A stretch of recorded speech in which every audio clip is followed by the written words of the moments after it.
In the movie Contact, that was an adaptation of Carl Sagan's book by the same name. How many of you have seen that movie Contact? I think it was 2001 or so that came out. Ellie Arroway is a scientist there, and she is going to go on a trip to meet these intelligent aliens from somewhere out there in the cosmos. So she's selected. She's a geek, she's a scientist, and she gets inside this wonderful machine to transport her out there. And she goes through this. The CGI effects are pretty cool. Through these wormholes swirling through, and she comes out across this beautiful interstellar scene. There's planets, there's galaxies, there's stars. It's beautiful, and she is awestruck. She's talking into this microphone, is recording her audio, and she says, "It's so beautiful. A poet. They should have sent a poet." She couldn't describe her experience. A poet would have done better. So, I present to you Telepresence Haiku. I'm not going to read it to you. I'll just let you read that.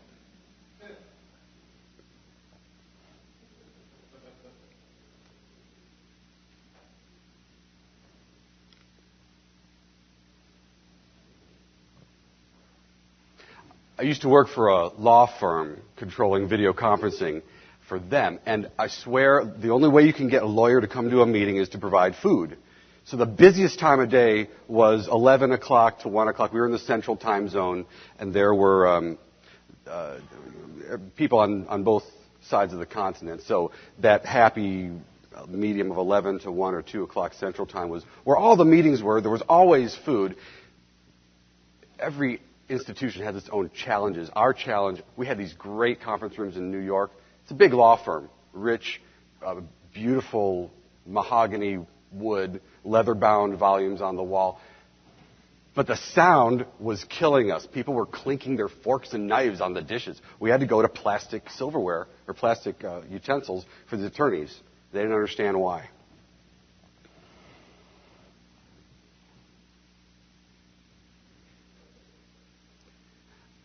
Technology we're always about improving the experience. So how do we make telepresence better? Well, not that way. Maybe 3D. It'll be interesting to see where 3D comes into video conferencing in the future. I can only imagine. Okay, so past the touchy-feely experience parts and the telepresence values that go into this, let's talk a little bit now about the pieces of technology that make this happen. And today I'm just going to talk about three of the main parts. The actual room itself. Actually, we've spoken quite a bit about that already. The gatekeeper and the session border controller. Starting out with the gatekeeper. Gatekeeper has been in the world of video conferencing since video conferencing got onto IP. When we got away from ISDN connections, nailed up circuits, and moved to this world of internet as the transport for video, then we started to have to deal with the other things that you have to deal with the internet. Viruses, denial of service attacks, IP addresses, DNS, these other things. So the gatekeeper helps with some of that. The first one I want to mention is bandwidth management. Now, at the university, we had loads of bandwidth. How many of you are working in higher ed? All right. And how many of you have way more bandwidth than you know what to do with? All right. There are a few. We didn't concern ourselves with how much bandwidth was being used for video conferencing when I was at Texas A&M. When I was at the law firm, it's a rich law firm, similar kind of thing. We didn't worry about it too much. In fact, back at the university, I had the distinct pleasure of chewing up 22 megabits per second with a laptop of Internet 2 bandwidth, doing an uncompressed video demonstration for an Internet 2 day that we had. I streamed that 22 meg video from the Research Channel in Washington down to our ballroom in the hotel at the Hilton in College Station with one laptop. It was actually an old laptop. one little application that was maybe a megabyte in size to play the player, and with that, me, one person, chewed up half of our internet tube bandwidth. Imagine if there were two of me out there playing around with the network, or three. Bandwidth management is important, and especially as we get into the kind of telepresence bandwidth that we're talking about, that Polycom RPX immersive telepresence system, it can work at 1 megabit per second for each of the 4 codecs for a 4 meg connection. It can work that way. It looks better if you go higher. And the same thing for the Cisco, the Tandberg. Does anybody remember HP Halo? About 5 or 6 years ago. What was that? 30 megabits a second it needed minimum, something like that. Okay, bandwidth management is important, and a gatekeeper provides that functionality along with address translation so that you can have more friendly addresses, like in the world of DNS. So many of us, I think, that have been involved in video conferencing have dialed an IPv4 address. Looks like that. Well, try dialing an IPv6. The time is here. This is already happening. The IPv4 addresses have already been exhausted. It's not long before you're going to start feeling the squeeze. Try typing that in with a remote control, an infrared remote control on a Polycom or a Tandberg or whatever. It's not going to happen. A gatekeeper can facilitate making this more manageable. The E164 addresses are more manageable, and this is the gatekeeper, much like the domain name server system that translates between IP addresses and Google.com kind of names. Gatekeeper translates between E164 addresses and these IP addresses. Also, these SIP URI addresses that look like an email address. So Gatekeeper can provide very critical functionality for especially a growing, larger infrastructure of more video conference rooms, and provide directory services as well. So a little bit about the bandwidth management now. What happens in a gatekeeper is, say this is our network. This is what it looks like.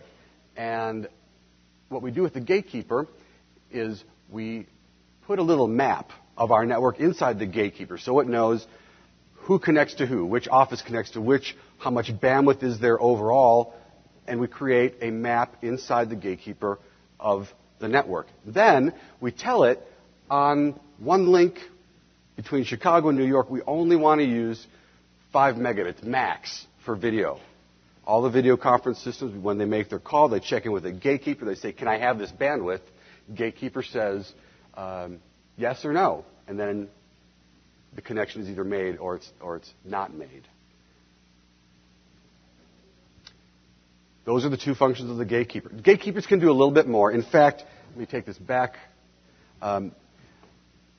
For a dialing scheme for the enterprise or for the globe, making dialing between entities easier, gatekeepers can talk to each other and create a hierarchy similar to the domain name system so that I at my office can dial you at your office, and we may not even know each other, but with an E164 kind of address. Now, the state of the art today is, in the research and education sector, there is a system called the GDS, Global Dialing Scheme. That's the term. And universities and research institutions, many of them have connected their gatekeepers to the larger infrastructure, making it easy to dial between those institutions. But the truth is, on the commercial side, it hasn't happened yet. You can do it within your organization, but if I'm going to call from my law firm over to your law firm, this stuff isn't in place yet. And no one has really come up with a scheme such that commercial entities want to buy into it and make it work this way. So there's still a lot of work to be done in the dialing scheme world of video.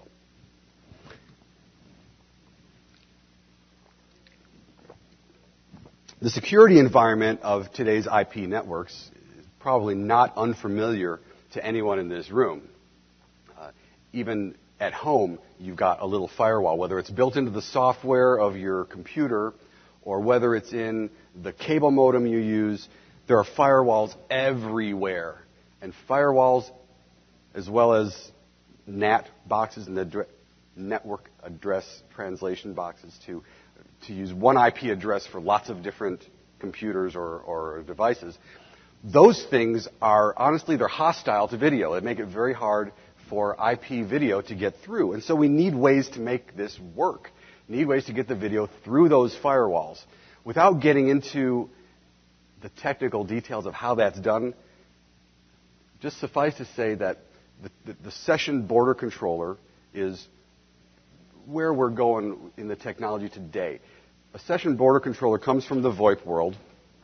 It is designed to do many functions, but mainly, in this context, to do firewall traversal. The video systems talk to the session border controller. The border controller confirms that, yes, we can have this connection out to the outside world, and the video goes through.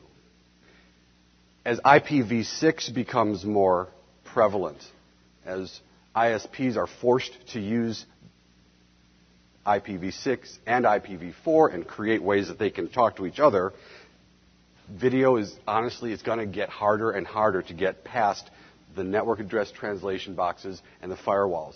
And these session border controllers, Polycom calls theirs a video proxy. I've forgotten the term now, but there are a couple of different terms that these go by. But getting past the firewall and getting past network address translation is what these guys are all about.